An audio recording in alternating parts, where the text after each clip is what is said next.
I have a question here from Wala El Tablawi. So the question goes, I'm going to university next year and I find myself in marketing. But my family tells me that marketing is not worth 4 years of studying and it's a bad idea to major in it. They advise that I study something worthy like economics or finance. Can you tell me what to do from your experience? And is majoring in marketing really a bad idea? Can I study economics, finance, and after graduation take some marketing courses to find a job? The main idea is that I don't know if after 5 years from now will I regret majoring in marketing or not. Can you please help me figure out what to do? All right.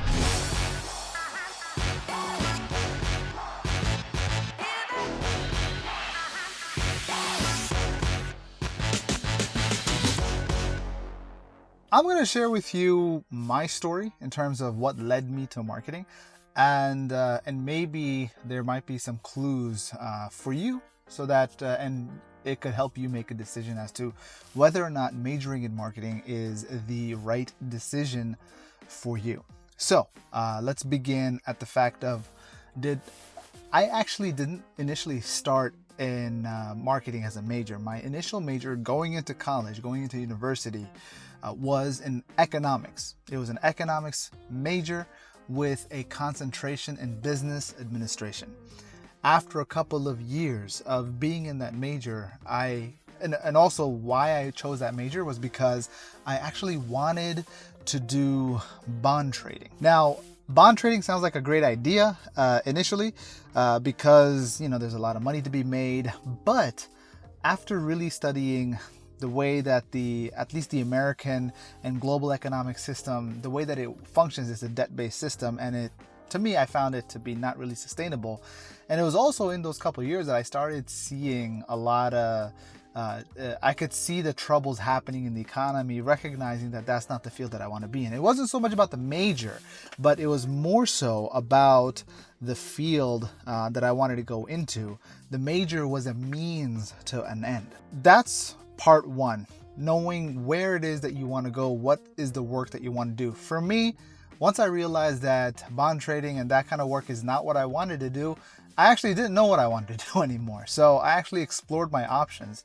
And in the process of exploration and spreading myself thin, it got to a point where my grades literally just dropped and I flunked out. Now you can imagine there's a little bit of a disappointment and embarrassment, with flunking out. But I got back into school. I had to spend at least 2 semesters off campus, get good grades. And in that time, I got a 3.8 GPA, made the dean's list, got back into university. But then now it was a question of what am I going to actually major in? I knew that my interest and my passion lay in the area of communications. It lay in media. And so I explored a few options. I looked at the broadcasting school. Soon that was a no-no because they were giving preference to people who were coming in as freshmen. At that point, now I'm coming in as a junior, third year of university. And so it would extend my graduation time. Then I looked at the School of Journalism, which was the mass communication school. And that looked like, apparently it was like the easiest thing to do. And so I kept that as a backup plan. Now, I was really interested in the film program, and I actually would attend many film classes even before. And then the third option, I looked at what would be the quickest path to graduating from college. And the quickest path was going back to the business school, but not as an economics major.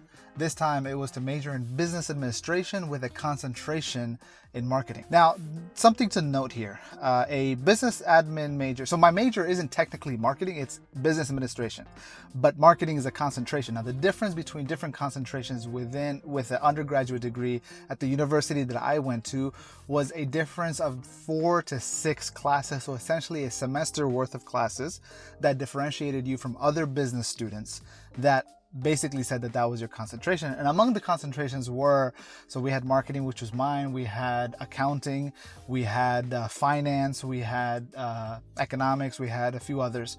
And so you basically everybody from the business school had a business administration degree. That was their major, so to speak, and the concentration was marketing. Now I know different schools function differently, and so some schools might even have just a marketing major. But just an FYI, this was how my school was structured. Once I got back into school, the whole focus was, you know what? I need to get done with school. Now, I'm getting done with school just so I can get that paper, get that certificate. I don't make my friends and family look bad of being the college flunky. And so essentially the deal was just finish school, at least for me. I already had a job. I was working full time. I also had a side hustle. I was kind of running my services business. And so at this point, I'm working full time. And I figured I'm going to go to school. I'm going to eventually finish. So I might as well go to school part-time. And I realized I would do better in school when I'm taking 1, maybe 2 classes at a time. If I took more than that, I didn't have the ability to focus and do well. And so just to maintain good grades, I basically said, you know what, 1, 2 classes max. So full-time work, part-time school, and on my free time, I would go to all of the film classes, and I essentially went to the dean of the film school and I asked him, hey, I'm a student in the business school, but I really love and I'm passionate about media. Can I come and attend your classes for free without credit? And their whole thing was like, yeah, we would love to have you in our classes. It would be great to have the perspective of a business student, participating in our classes. And so by the time I graduated, which in totality from the start of my schooling, from 2003, which is when I entered college, up until when I graduated, it was 7.5 years. And in that time, I had actually gone through the entire film school curriculum at least twice over. So again, it was my passion, it was a thing that I was very interested in. I love storytelling and so on and so forth. But ended up finishing with a degree in business administration with a concentration in marketing. So that's basically my story of picking a major in a nutshell. But here's the thing. Is the major itself important for what you're trying to do? It really depends on what it is that you're trying to do, right? So if you want to work in marketing, having a degree in marketing is not necessary.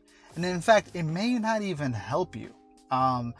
The reality is if you want to work in marketing and you want to get a job in marketing, then you need to have specific technical skills, your ability to do some sort of advertising. What's, at least as of this video, as of right now, what's in demand is, 1, your ability to do digital advertising, pay-per-click ads, Facebook ads, Google ads, things like that.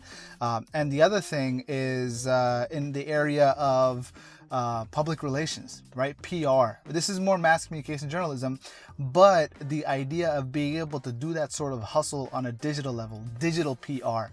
And if you put that in the scope of marketing, search engine optimization and online reputation management. But generally SEO and SEM are great ways. So SEO is search engine optimization and SEM is search engine marketing. One is more digital PR related and the other is more advertising related. Now SEO is also it falls within the domain of the space of web development and website advertising.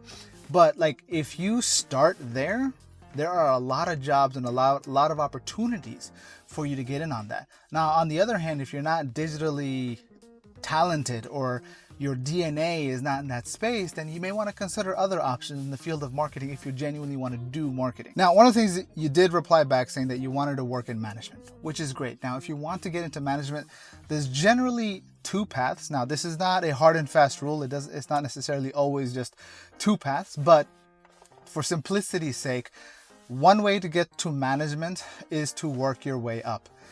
Garner the experience, get the opportunity to manage people, have a couple of direct reports. You go from being a coordinator to a marketing manager, start working with a team, build out that experience and grow from there. The other option is to simply go ahead and get a master's degree, an MBA. And that MBA will make you a little bit more viable for a management position, maybe a director position even, but you still want to have a couple years of experience before you can expect to, go a little bit higher level. But generally speaking, that's what you need. A couple years of experience in the field of marketing. As a marketing manager, you might enter in as a coordinator, as an intern or something, and then work your way up. But if you get an MBA, that might be of help. And again, that's if you want to work as a job. But the third path, which is a little bit more tried and true, is you come in with a technical skill, right? Something that's going to be genuine value. Again, the baseline is your search engine optimization, SEO, or search engine marketing, SEM. This is your advertising and stuff. Even web development, but web development within the context of SEO. Because ultimately, because marketing's job is this: make sales, make money. If you can help whoever it is that you're working for, whether it is in a corporation or it is working for a client or a local business or whatnot, if you can help them make money using the skills in marketing, then it's going to be, you will do very well for yourself.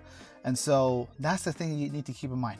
Now, going back to the schooling issue. So going to school matters. One of my relatives, they decided to do their undergrad and master's and pay a little bit more money for this particular university, because not necessarily because of the education that they had, but they had a very strong alumni association. The school provided an opportunity to network and connect with people in the field that he wanted to work with, because the people that graduated from the school had jobs. And that allowed him to connect with the right people, get the internships that he wanted or he was seeking, and therefore end up in the career that he desired to be in. In the school that I went to, if I were smarter, if I were to go back in time, it would have probably been more lucrative in terms of being able to find a job, because a lot of the work that or a lot of the income or money that I earned was more from just my own hustle. I come from a sales background, from selling candy door to door from when I was in middle school to knocking on doors for sales to make extra money on the side. So that kind of skill set and being able to engage and connect with people, I've had that, and that's what allowed me to continue to get work and make money. It's not about being an introvert or an extrovert. In fact, introverts tend to do better in sales because they talk less and they listen more, and that results in cultivating trust a lot more, and so therefore they end up making more sales. But it's also just as one very simple trait, which takes practice to be able to do, but it sounds so easy. It's simply asking for the sale, going for the close. And so, and a lot of people don't do this, and that's why they don't do well in marketing and sales, especially when it comes to the interpersonal communication. But generally, simply asking for the sale, asking for people to purchase, asking for people to buy. And so, if that's something that is very difficult for you, you might be presenting, but if you find it very challenging to ask, then perhaps sales is not the field that you want to be in. And so, but if I were to go back in time, one of the other opportunities that could probably have landed me a job instead of me having to hustle was actually looking at the college and university and looking at what they're really, really strong in. And this is actually a branding principle within marketing, is that if you're going to engage with someone, you're going to engage with something, engage with it because of the thing that they're known for being strong in. So for example, something as simple as this, like if I were to get a camera, depending on the brand, each brand of camera is known for doing something really, really well, right? So like for example, with Canon, they're really good for taking photos, right? It does video fine as I'm recording this video here, but my primary purchasing motivation for this camera was so that I can also take really good photos. It's 32 megapixels of goodness type of photos. So same thing in the college that I was part of, where the business school, they weren't known for marketing, in fact. However, their accounting program was one of I think they were in the top 50 in the nation. And if I was smart, if I was strategically and tactically combo-minded with the objective of getting a job, then it would have made more sense, perhaps, if I had majored in accounting simply out of virtue for the fact that that college and university was known for being a good accounting school, having connection with different accounting companies, and placing their graduates in internships and jobs. As opposed to coming out of the program in marketing, they really didn't have any kind of connection or whatnot. In fact, even their digital advertising class that they had, small business administration class, it was an initiative run by a couple of professors, but it wasn't something that the entire school, like that college, was known for. So one thing to consider is the university that you're applying to. And if you want to get into marketing, you don't have to major in marketing. Consider what it is that school is known for. Are they good for accounting? If they're good for marketing, absolutely, right? But if they're good for administration type of jobs, then absolutely go to that school. However, I would highly advise that if you have a career path in mind, then consider schools that are known for that. Now, granted, when something is branded or has a reputation of being good in something, it's going to be more competitive. But don't let competitiveness and competition intimidate you. Go ahead and apply. Again, it goes back to the life lesson of you have to have the courage to ask. You have to have the courage to apply. So definitely look at all the schools in that you can afford. And one of the things I have no regrets about is when I finished school, I didn't have any of those student loans. Because I was going to school part-time, I was paying for it with my hustle and work and stuff. So, but consider where it is that you're going to go to school, what you can afford, and the places that you can afford, that you would like to go to. What is it that they're actually known for? And go major in that. And so at the same time, if you're interested in marketing or finance or whatever, can you take classes in it? Absolutely. In fact, the education that I got from the schooling of the school that I graduated from was insignificant in comparison to the education that I've gotten from experience. And I think there's a case to be made for the fact that you probably don't even need a college degree to do well in marketing, so long as you know what skills you need and you focus on cultivating those skills and sharpening those skills to the point where you have companies and clients reaching out to you to help you do for the services that you've developed skills in. But if you're looking for a job, you're looking to get into management, you're not looking to be an entrepreneur, you're not looking to start a business, then for sure find out what the school is known for. There's two fantastic books that I would highly recommend that you check out. One of them is called Mastery by Robert Greene. Go through it, read it, consume it, take notes with it. And the other one is So Good They Can't Ignore You. I forgot the name of the author, but essentially the principle is this. You don't necessarily find passion first and then good at it. What you need to do is you need to build your strength, and your strength is going to be built upon your talents, not your passions, your talents, your DNA, the things that you're good at, the things that you're inclined towards. Like somebody could be a math person, like numbers come easy to them, but words come hard. Or somebody might be a words person, but the words come easy to them, but numbers come hard. Like that's what I'm talking about in terms of your talent and DNA. Are you a STEM person? Or are you an arts person? Right? That's like a foundational factor. And within STEM, what is it that interests you? Based off of that, that's where you then develop skills or sharpen skills and accumulate knowledge to build on those talents, gain experience, using those skills and knowledge, and that's going to become your strength. And when you are strong in something, then you will find the passion, and the passion comes from applying your strength on things that matter to you. So that's just kind of advice and some wisdom that I would share with you is be so good they can't ignore you.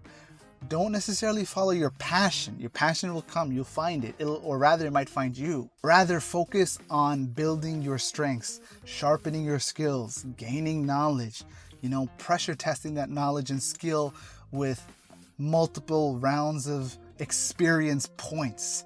right? And that's going to become your strength. So again, just as a review, it depends on, like, the major is not going to matter.